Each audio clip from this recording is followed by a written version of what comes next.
Hey, I'm Dr. Joe Niamtu, lovethatface.com. I'm a double-boarded cosmetic facial surgeon in Richmond, Virginia. I do surgery from here to here. I don't do boobs, bellies, or butts. I'm a teacher, author, and a surgeon.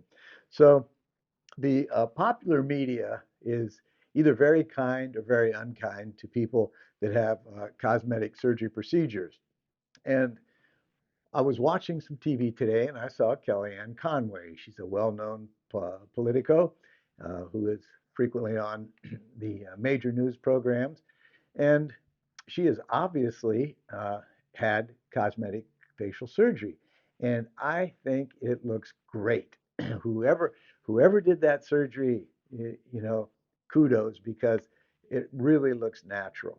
And it's funny because when you look on social media or Google that, a lot of people are very, very mean and saying she looks horrible and plastic and fake. I think she really looks good.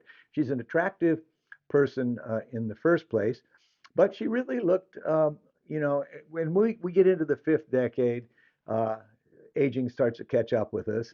And a lot of news or media people, I mean, they get up at 3 or 4 in the morning sometime and they have to be on these shows. So none of us look great, when we pop out of bed and especially eye bags and things like that. So she looked tired and was starting to show some age. And I think that she did this in steps.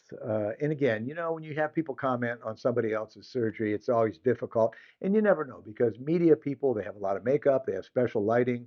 Some people even use those little pieces of tape that pull back their skin. But she looks very natural, and I think that she had a facelift first, because if you look at her earlier pictures, she had platysmal bands and she had jowls, and now she's nice and tight. Her cheeks are really full. That could be just from repositioning with a facelift. It could be from filler, cheek implants, fat transfer, and really big changes of her eyes. She had some eye bags and crinkly skin, and even for an attractive female, that they really stood out. And again, probably a lot of it has to do with lack of sleep. And she had relatively low brows. When you look at her now, and I think these procedures came in steps. Her lower lids look very crisp. They look great, whether that's a lower blepharoplasty and laser, or some people wear the little film there that tightens your skin, but it looks surgical to me. And she definitely had a brow lift, and I think it looks natural. Sometimes you see people with brow lifts, and it's overdone, and they just look kind of creepy. So to all the people that are saying that she looks bad, I don't think so at all. And this is what I do for a living. I've done over 1,700 facelifts, and um, once again, kudos to the person that did that because she really looks good. So don't be so tough on Kelly Ann Conway.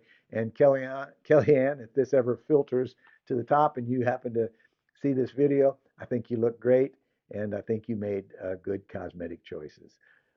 If anybody here is interested in cosmetic facial surgery, deep plane facelift, blepharoplasty, facial implants, brow lift, CO2 laser, etc., give us a shout at lovethatface.com. I'm Dr. Joe Niamtu. Have a great day.